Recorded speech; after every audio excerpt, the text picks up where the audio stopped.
Jaya Radha Madhava Kunja Vihari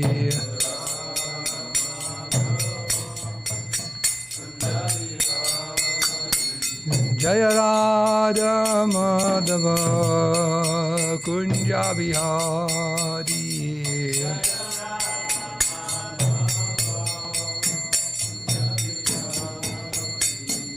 Gopi Janavallabha Girivardhari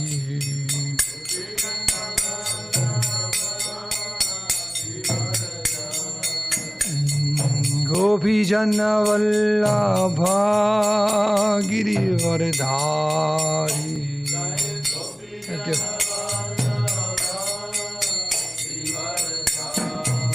Yashoda Nandana Braja Janaranjana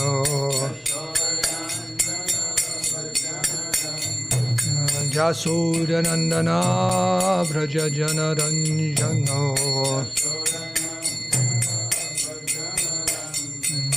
Yamuna Tira Vanachariya Yamuna Tira Vanachariya Jaya Radha Madhava Kunja Bihari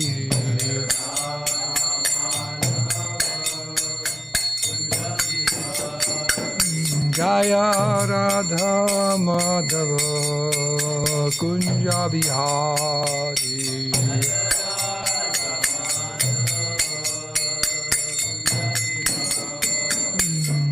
Gopi Janna Vallabha Girivardhari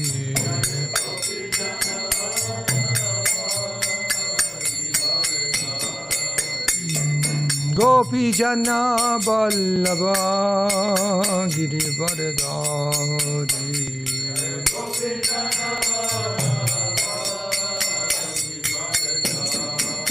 Yashoda Nandana Braja Janaranjana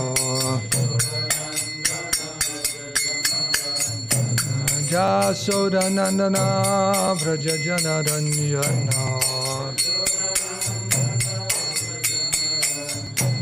Yashoda Nandana Braja Janaranjana Yamuna Tira Vanachariya Yamuna Tira Vanachariya Jaya Radha Madhava Kunja Bihari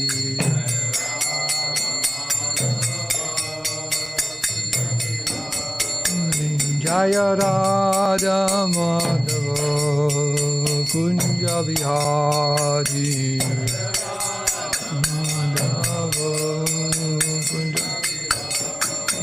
Jaya Radha Madhava Kunja Bihari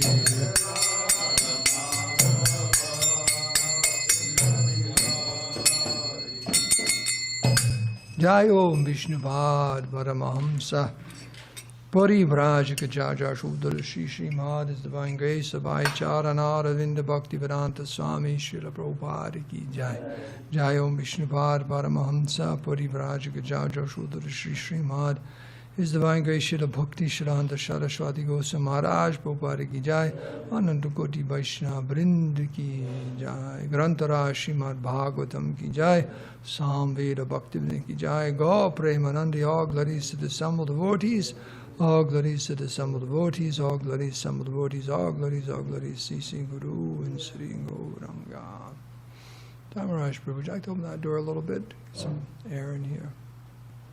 Or turn the thermostat down a little bit. Should we do that? Turn the thermostat down a little bit now that the sun is shining. Okay. Krishna.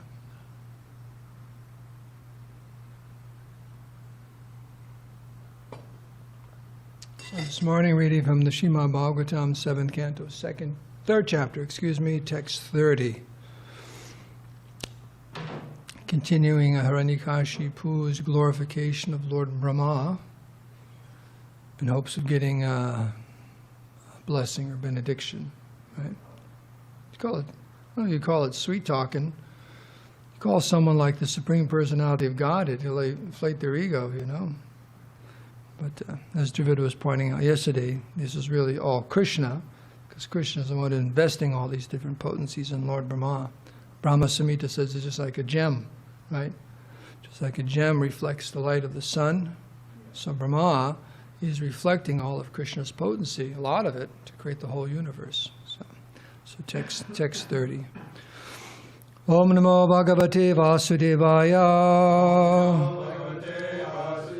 Om Namo Bhagavate Vasudevaya. Om Namo Bhagavate Vasudevaya.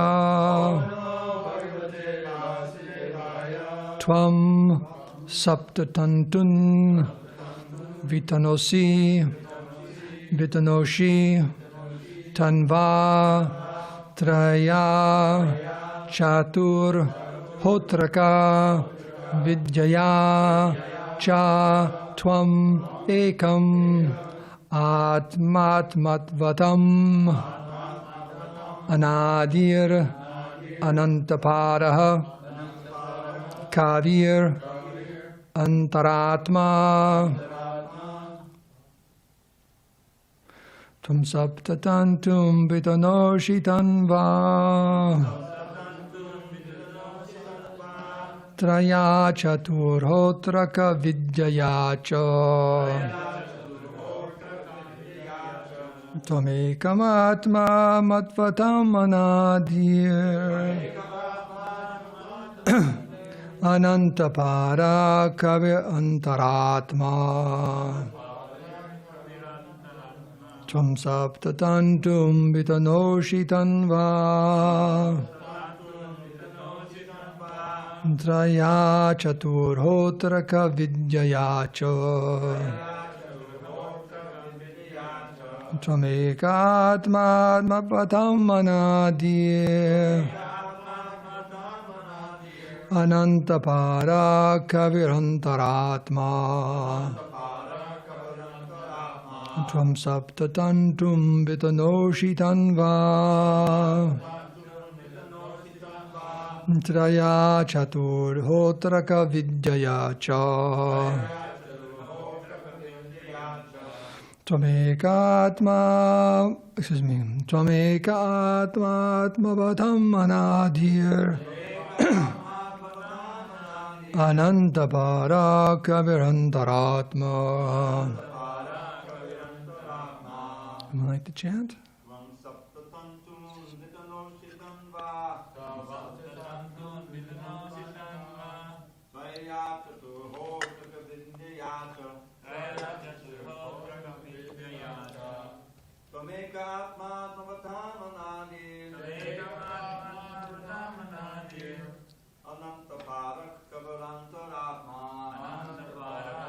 You get him a chair.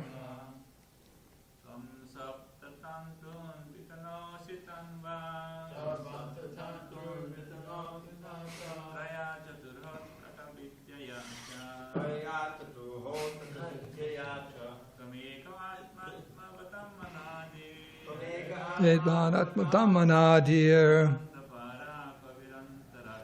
Anantapara Kevarantaratma. Anyone else?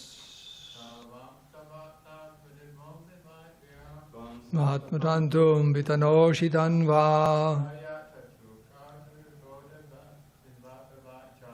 Taya Chaturhotraka Vidyaya cha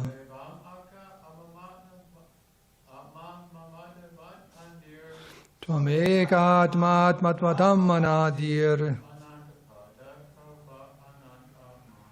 Anantapara Kavirantaratma. Synonyms. Tvam, you. Saptatantun, the 7 kinds of Vedic ritualistic ceremonies. Beginning from the Agnishtoma Yajna, Vitanoshi, spread. Tanva, by your body. Traya, the three Vedas. Chatu Hotraka, of the four kinds of Vedic priests, known as Hota, Advaryu, Brahma, and Udgata. Vidyaya, by the necessary knowledge. Cha, also. Tvam, you. Ekaha, one.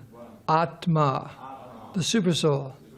Atmavatam, of all living entities. Anadihi, without beginning. Anantapadaha, without end. Kavihi, the Supreme Inspirer. Anta Atma, the Supersoul within the core of the heart. Translation and purport by Srila Prabhupada.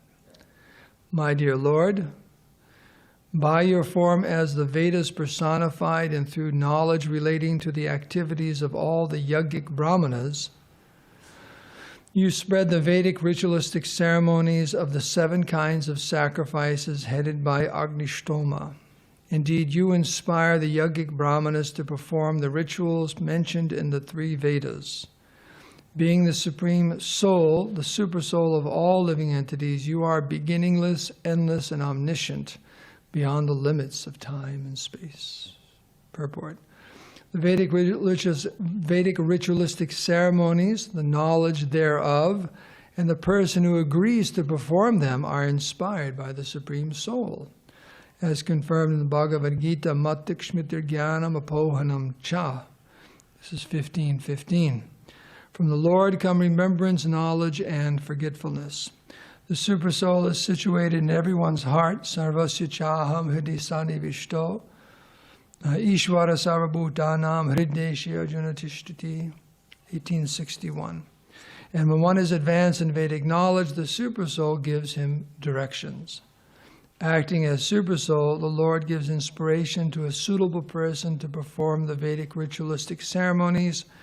In this connection, 4 classes of priests known as Ritvik are required. They are mentioned as Hota, Advaryu, Brahma, and Udgata. Om Gyantimirandasya Gyananjana Salakaya Chakshur Unminitam Taismai Sri Gurave Namaha.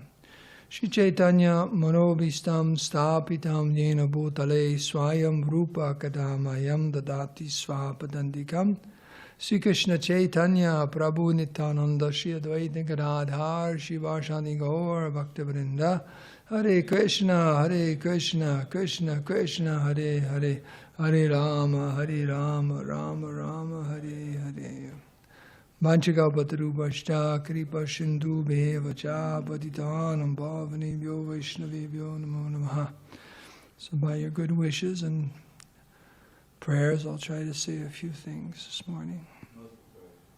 Yes, I need the prayers. Pray hard, Prabhus.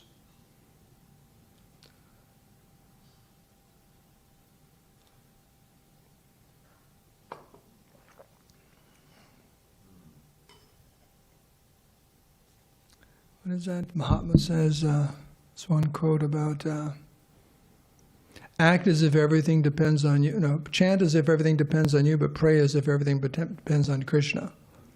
Like that. So you're chanting, so it all depends on you, but you're praying, it all depends on Krishna. By His grace, everything will be okay. So, so let's get this out of the way. Prabhupada mentions 4 class of priests. That whenever there's ritualistic ceremonies with the Agnihotra, which is something especially in previous ages, but there's 4 kinds of priests mentioned. The first one is the Hotri, and that's the priest who invokes and worships the Lord through the medium of the fire. It's called the Hotri. Then you got the Udgata, or Ugatri, it's referred to. That's the priest who's in charge of chanting the mantras. Now, were you ever assigned one of these positions when you were in Mayapur? What do you usually get? Hotri, he's a firelighter. Like that. like that. Advaryu is the priest who prepares and installs all the paraphernalia and ignites the fire and sees to the smooth running of the ceremony. And Brahma is very important. That's the master of ceremonies. He sees that all the mantras are recited properly, corrects any errors that occur during the proceedings, and sees to the proper stoking of the fire.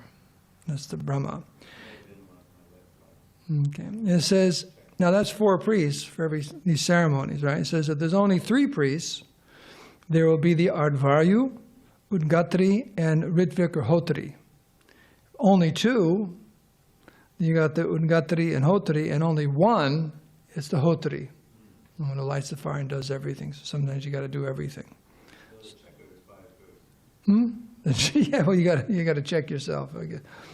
I think he's paid a lot more, so if there's a budget restraints, he's got to go. That's your Brahma. So these are all very, very important personalities. It's a great science. So in the beginning of the purport, Prabhupada is talking about this verse from the Bhagavad Gita, 15th chapter, 15th verse. Matikshmitir jnanam pohanam cha. Because in the verse it's saying that in Lord Brahma's form, or we say Krishna's, the personified Vedas, through knowledge relating to the activities of all Jaggic Brahmanas, you spread the Vedic ritualistic ceremonies. And Prabhupada's saying it's a matter of inspiration within the heart. Krishna is the one in the heart of every single living entity. That is the next verse, 1861. This sarva cāhaṁ hṛdi sanniviṣṭaḥ, that's the 15th chapter. But then he goes right into this īśvaraḥ sarva-bhūtānāṁ hṛd-deśe rjuna tiṣṭhati brahmayan sarva-bhūtāni yanturdhani maya. That Krishna is in the heart, Īśvaraḥ is Krishna, sarva-bhūtānāṁ, all living entities, hṛd-deśe, he's in the region of the heart. And he's directing the wanderings of all living entities who are seated on bodies which are compared to yanturdhani maya, machines made of material energy. That's the understanding in Bhagavad Gita and the Vedic literatures. We're not the body, we're inside the body. It's a machine, a very, very, very complex machine. It's interesting that even in modern science, to understand the working of one cell, we don't even have that understanding completely, how even one cell is working. And the proof of that is you can't replicate it. If you don't know how something is working, how can you replicate it? You know, just like in this day and age, well, it's always been there. Someone manufactures something and the competition takes it apart, and then they make it. So that's true in just all kinds of machinery. What do they call it, a knockoff? Right? You walk outdoor and there's someone there and they open their coat and they got all these Rolex watches, right? Those Rolex watches. Are they really Rolex watches? I don't think so, like that. So they're knockoffs. And you know, even in the day of the computer age now, information age, software, right? And different things like that. I met one gentleman, I was doing, well, I met him, I was doing his father's funeral for him, and then we went out in the ocean to do the ashes, and he was telling me that he worked for Gen X or something here, you know, in San Diego for many years, but now he's a consultant, excuse me.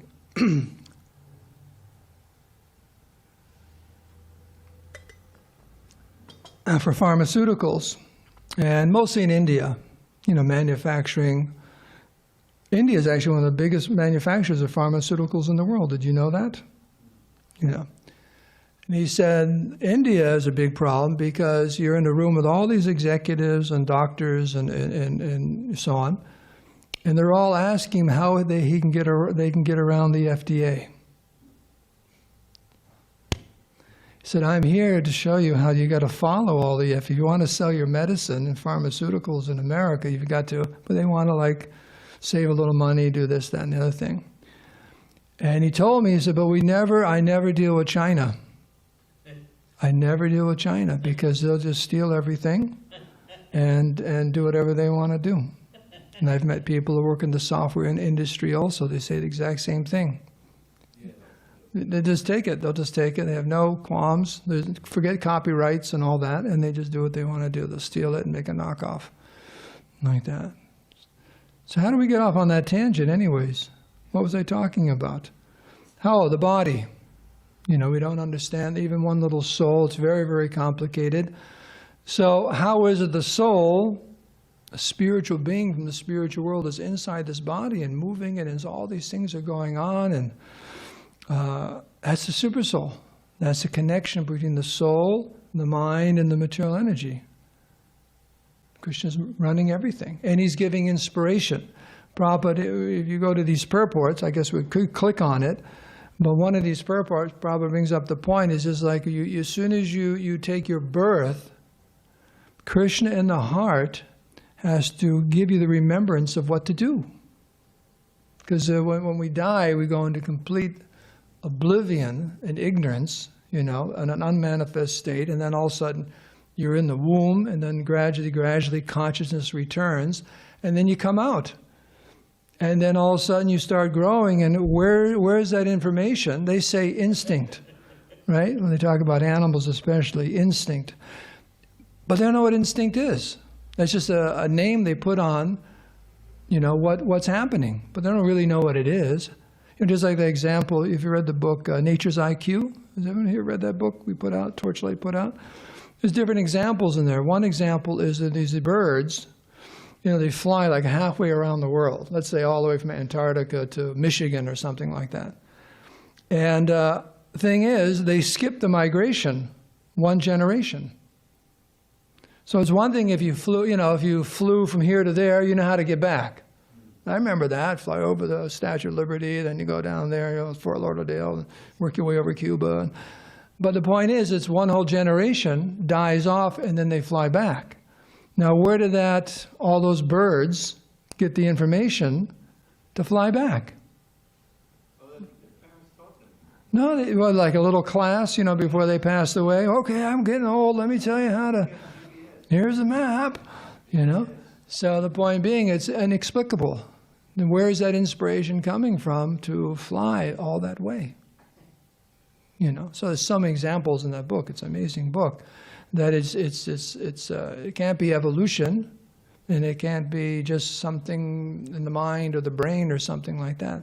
So the point is, Krishna's in the heart of every single living entity and inspiring us according to our karma. And that's just because the nature of the living entity is to forget. We forget so many things. What happened well, of course, and I can't say what happened yesterday right at this time, because you all know what happened yesterday at this time. Dravida was giving class, and he brought up, if Dravida forgot. And remember the beginning class, he was talking about Yosamati Nandana, about the song books, and how he went through all the trouble to put the word for word in there, and everyone's got to get on the shtick and learn all those word for word, and the what do you say? It was a samsara mochana song? You said, don't call it samsara song. He says, vimochana, samsara vimochana, like that. Right, Gurvastikam. So we were here, that's easy. But let's say maybe a few hours later on the day, I don't know, that's just one day. That's just one day, let alone a previous lifetime. So how is it we take birth and all of a sudden everything starts coming back? Even sometimes people remember their previous lives, especially children. You know, they haven't completely let go, their subtle body hasn't completely let go of that previous lifetime, and for some reason or other, they have some remembrances, and they bring it up, and their parents... Yeah, I don't know if it gets that bad, but I guess it could. But they remember things, and all of a sudden sometimes it's documented, and people, they investigate, and sure enough, they remember they lived someplace close, and they went there, and everything is confirmed. It's very mysterious. And of course, one explanation for people who don't believe in the soul, they said, oh, the children had some kind of ESP. And they could read the mind of people in the area, and they pick up, you know, and then they talk about, oh, yeah. But the question is, how come they don't use their ESP for anything else? If they have this amazing gift of reading people's minds, it's just this one little instance they remember. So the point being made here is the Lord's in the heart, and He's inspiring everyone. And what's referred to here is the inspiration of those engaged in spiritual activities.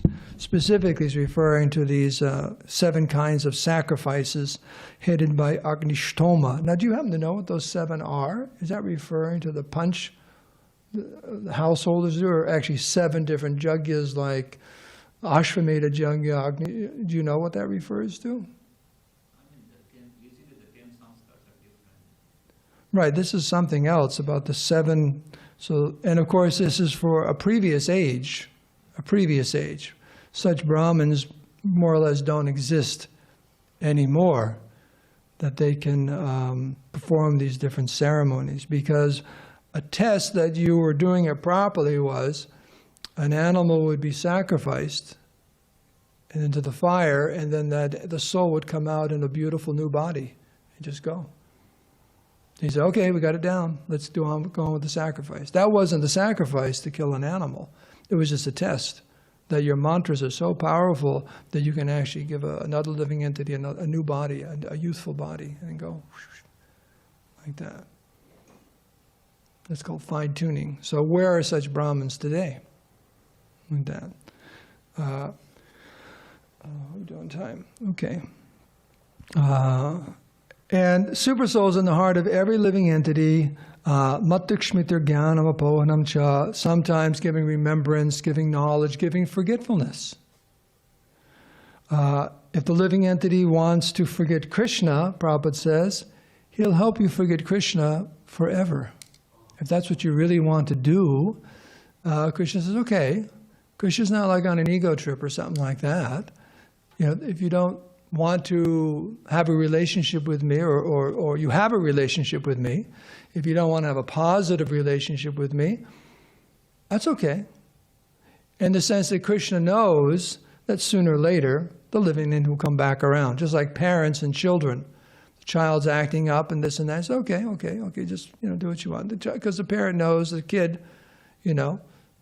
within 24 hours will come back around. Right? Just like sometimes kids fight, you're not my friend anymore.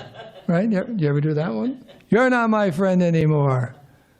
And then like in 10 minutes they're chums again, right? You're not my friend anymore. You offended him or something like that. Took his, they had 2 pieces, he grabbed half of his piece of cake or something, grabbed a samosa off his plate. That's not good. You got to be careful like that. You're not my friend anymore. I hate you, right?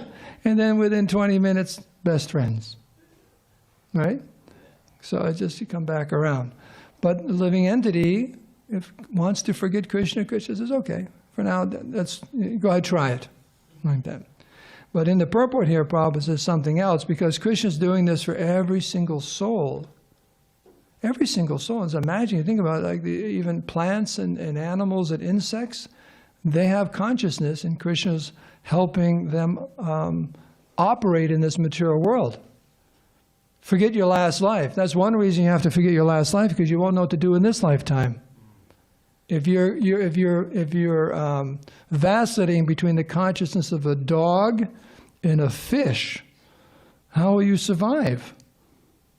Am I a fish? Am I a dog? Am I a fish? Right? It's like schizophrenia to the max, like that. So you forget these things. You have to forget them in order to act in this lifetime. You have to forget those things. You have to forget those things. But the very important line here in the purport is when Prabhupada says, when one is advanced in Vedic knowledge, the Supersoul gives him direction. So it's on a different level. It's not just the information one needs to act out one's bodily existence in the material world. It's the information one needs to go back home, back to Godhead.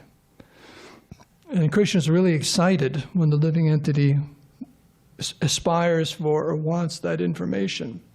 What is that verse? Tesam satata yuktanam bhajatam pratipurvakam dadami buddhi yogam tam yena mam upayanti te. Krishna says, for those who are constantly devoted to me and worship me with love, I give them the understanding they need to worship me and to come back home, back to Godhead. Like that. Completely fills up the heart with Krishna consciousness. That's where Krishna consciousness comes from. It comes from Krishna. We have to qualify, but it comes from Krishna. The two things are there. Just like I said earlier, that quote by Mahatma.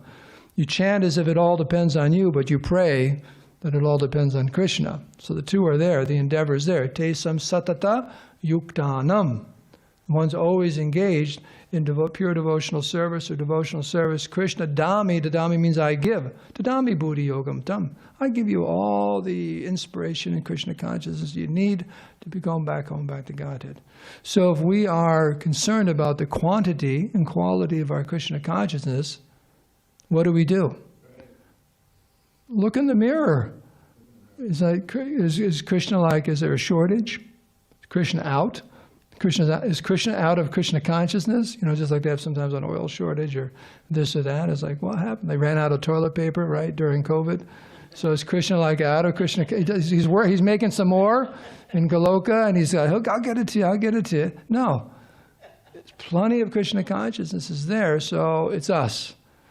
If we only want a little bit, Krishna gives us a little bit. If we want a lot, Krishna will give us a lot. It's over to us. It's that tesam satata yuktanam bhajatam priti purvakam. Priti means love. So to the extent there's that love and full devotion, Krishna reciprocates. He's just waiting. He's waiting for that moment. That's his happiness, his ecstasy. Like that. Says here, acting as a supersoul, the Lord gives inspiration to a suitable person to perform Vedic ritualistic ceremonies. So Krishna's in our heart, and he wants to give us that inspiration. Of course, what's our Vedic ritualistic ceremonies in the age of Kali? Sankirtan, Yagyar Sankirtar Prayajanti Sumeda Saha. It's the Sankirtan. That's the Yajna of the Sankirtan. Like that. So and Krishna will inspire us. Like that. He's just waiting. He's just waiting. Sometimes we'll complain. People complain. Why doesn't God reveal himself? Why doesn't he just help me out of this situation? There's one really, really wonderful devotee in this community who used to say, why doesn't Krishna throw me a bone? Right? Just throw me a bone. So give me something. Give me something. But, Krishna's just waiting. So it's us. And we have some things to work through. But Krishna's always, and that's why there's Asha Bandha, right? Rupa Goswami has so many wonderful verses about all his disqualification and this and that. But he says, I have hope against hope. Because I know that Krishna is very merciful. In this lifetime, maybe a future lifetime, Krishna will bestow his mercy upon me, and that therefore I can maintain my life. I can maintain my life because I know Krishna. There's no problem with him. It's just me. I've got to work some things out. But Krishna's just waiting. Krishna's waiting. He's very, very kind. He's very, very merciful. Like that. So, but every single living entity, from the most insignificant ant all the way up to Lord Brahma, who's being addressed in this verse, Krishna's in the heart, and Krishna has to inspire us. Inspire us. Give us that remembrance, knowledge, and forgetfulness to function. It's coming from Krishna. Otherwise, where is it coming from? Think about it. Where is it coming from? So I was just reading. It's actually from an article in Back to Godhead. I was just looking at my notes the other day. I was talking about the brain and how many brain cells there are. Does anyone know what the estimate of brain cells? How many millions of brain cells there are? And all those brain cells, they're called synapses, right? There's little connections, neuron connections, and they're firing all the time. And in that article, it mentioned how many firings there are, I don't know what you want to call it, at every second. They're going off. But they're just electrical impulses. That's all they are. So where's consciousness? It's true, the brain has all these cells and all these neurons and connections, and there are thousands and thousands and thousands going on all the time, just like that. Just for you to scratch your jacket. Just for you to do that. Just for you to do that and then laugh, right? There's all these sparks going off in your brain, and okay, do this in your hand, and But there's nothing in these firings of brain electricity that would indicate any type of consciousness. It's just electrical. It's an epiphenomenon. Yeah, so, yeah, which means we don't know. Like that. So we say that's the soul and the supersoul. It's consciousness, desire, awareness, and Krishna is controlling all of that. Like that. According to our desire. According to our desire. Like that. Because he doesn't want to interfere. That's why if you want to, Prabhupada said, if you want to forget Krishna forever, but that never happens. Sooner or later the living entity goes, nah, this is not working out. Sooner or later, the living entity comes to its senses. What is that? What is that verse in the Chaitanya Charitamrita about the fortunate living entity? Brahmanda Bharante Konya Bhagavan Jeev Guru Krishna Prasadi Pai Bhakti Latta Bij. So we're traveling around this Brahmanda, this universe. Prabhupada says we're being kicked around like a football. That refers to soccer, by the way. Soccer. Not football. Soccer. So you see how you see professional soccer players, how they kick it? And it just gets all back and forth, whack, whack, whack. So we are moving around this universe just like that. One body, another body, this, that. But Konya Bhagavan Jeev, when a living entity becomes very Bhagyavan, fortunate, when they meet the Guru Krishna Prasad Bhai Bhakti Latta Bij. By the mercy of Krishna and Guru, one gets the seed of devotional service, and the material life begins to end. The end is it's just over. Once you get that seed, it's just a matter of cultivation and back home back to Godhead. Like that. That's Krishna's mercy and kindness. Prasad. Prasad is mercy, is kindness. So that's Krishna in the heart helping. Like that. And actually it's never in direct proportion. Prabhupada said you take one step towards Krishna, he takes 10 towards you. He's more anxious. He's more anxious. So in that sense, there's a reciprocity, but Krishna's always more anxious. So he's always will do a little bit. He'll always do more. You take 1, he takes 10. You take 10, he takes 100. You take 100, he takes 1,000. So Krishna's not hiding. He's pushing himself on us, right? If I were to take 1 step towards you, Prabhupada, you took 10 towards me. He's like, whoa. I'm like, okay, Hare Krishna, Prabhu. You know. So Krishna's actually, you could say, trying to push himself on us. Out of affection. Doesn't want anything from us. What could Krishna get from us? What could you give Krishna? Yachara? What are you going to give Krishna? What are we? And it's actually his anyways. Proof is he gave it to you one day, and one day he's going to take it away. So it's not even. We don't have anything to give Krishna. So what do we got? Love. Just love. That's all Krishna wants. That's all he wants. That's all Krishna wants from us. So if you think about that when you chant japa, what does Krishna want? He just wants us to fall in love with him, revive that. He doesn't want anything else. Doesn't want to. Just like one devotee was preaching, and the person said, "Oh, you know, Krishna wants my money. Krishna wants my car. Krishna." And I said, "What does Krishna want with your tin jalopy? You know, or a few $1,000s? This is Krishna. He owns everything, right? He's surrounded by thousands and millions of Lakshmis, or goddesses of fortune. You think he wants your, $5,000 you got in the bank account and your old Ford Escort? What do you think? Krishna really wants those things? Like, I really want a Ford Escort, Krishna, come on. Or even a Mercedes or a, Tesla or something like that. I saw a car the other day. It was a Fit. It was another electric car. It's a small one. There's a bumper sticker on the back. It says, I identify as a Tesla. So whatever the car is, on this planet, it's just a nasty thing made of, steel and tin and plastic, and it pollutes the atmosphere, At any moment, get an accident and everyone's dead. Oh, Krishna wants a car like that? No, not at all, not at all. So Krishna just wants one thing. He wants our bhakti. That's all he wants.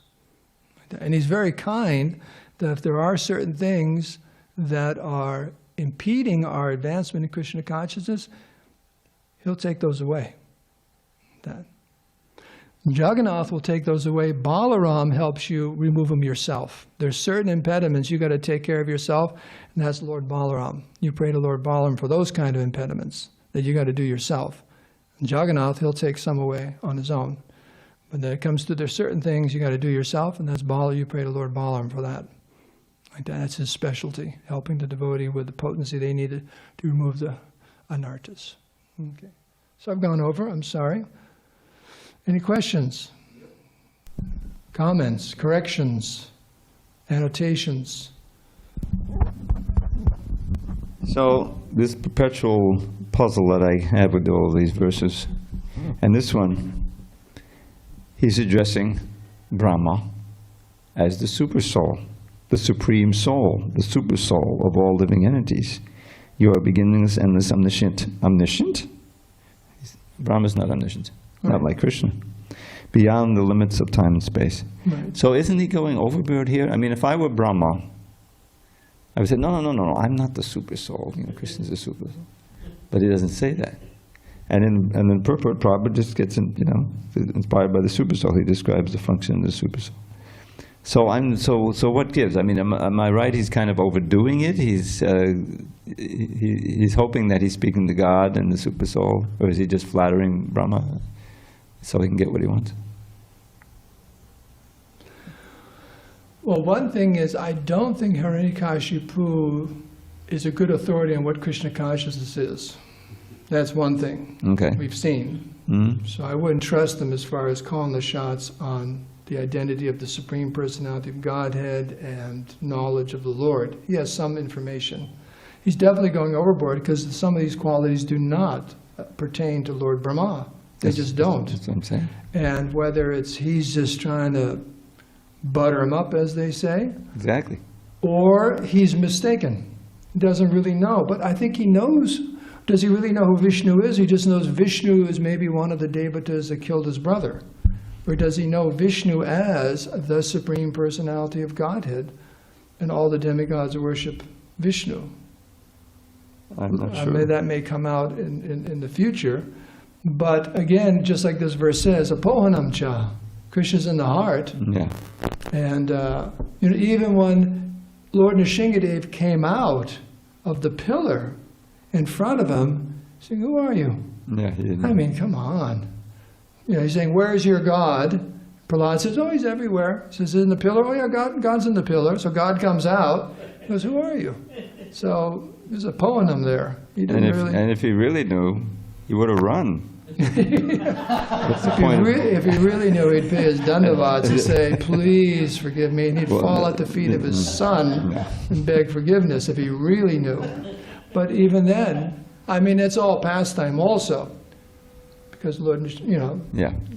they want to have Lord Nrsingadev want to have a certain rasa with one of his servants, but still, yes, he's off. He's off base here because some of these do not refer to Being the Supreme Soul. he's not the Supreme Soul. Not the Soul. Now, he is conscious of everything going on in this universe. He's very powerful, but not like the Super Soul.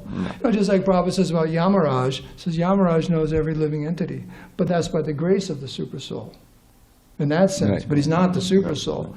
But Yamaraj, he knows exactly like Santa Claus, when you've been good, when you're bad.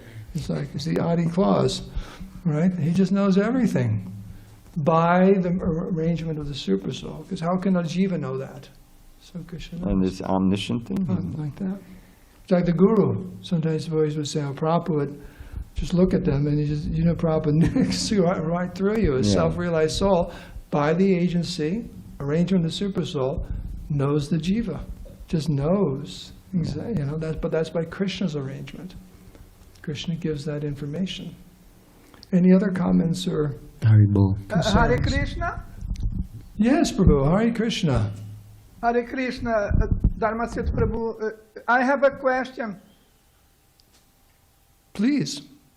Thank you very much. You're most kind. Dandavat Pranams. Prabhu, you insistently declared during your class that because Krishna owns everything, he doesn't need anything from us.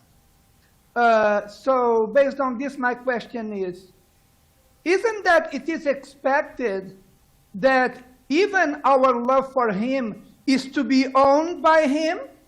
After all, he owns everything. That is my question. Very good question. And the answer is no.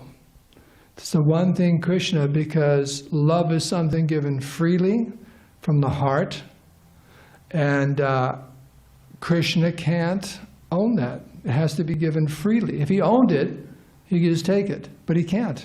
We have to give it. That's the one thing you could say Krishna doesn't control or own, because you can't control it. Love means something freely given. So, I hope that answers your question. Yes, it did, Prabhu. Thank you very much. Hare Krishna. You want to expand on In that? that regard, I remember distinctly in a lecture Prabhupada said, Krishna doesn't want us to love him at the point of a revolver. That's not love. That's not love, right? He wants us to freely give. Okay. Do you have a question, Prabhu? We hear that there are no qualified Brahmins to do these sort of miracle, to display the potency of the mantras, for example, reviving the body of an old animal. But we know that Prabhupada and all the previous acharyas are the best of Brahmanas, and I'm sure they had the potency to do such miracles, so why didn't they? Because wouldn't that would bring the whole world to awe and veneration of the Vedic culture, and if someone saw Prabhupada do that, I think the temples would be filled with devotees. I joined the Hare Krishna movement because a cow got a new body. No. Or So a mystical event, Okay. something. Well, there's two things. One is Prabhupada was once asked, or maybe on different occasions, what was his miracle? And he pointed to all the devotees. Even more miraculous than chanting mantras very powerfully and bringing an old animal, a new body, or someone coming out of the fire with a gift, is in the age of Kali taking mlechas and yavanas, most fallen souls, and elevating them in Krishna consciousness to go back home, back to Godhead. Because these ceremonies referred to here are karma kanda. You know, you have your rig and psalm, different Vedas and so on. It's pretty much just going to heaven, heavenly planets, okay? So that's one thing. The greater miracle is actually extricating even one living entity from the material world is a greater feat than all of these, Vedic rituals. And Prabhupada, by his endeavors, is liberating, you can't even count because it just keeps going, okay? That's one thing. What was the other thing? My God bless my memory. The other thing. Yeah. Snap. I think there's just a few short circuits in there. No, let's look, because there's a very good point I was going to make. Oh, okay. Sadhaputta brings us up in one lecture, about mystic yogis and so on.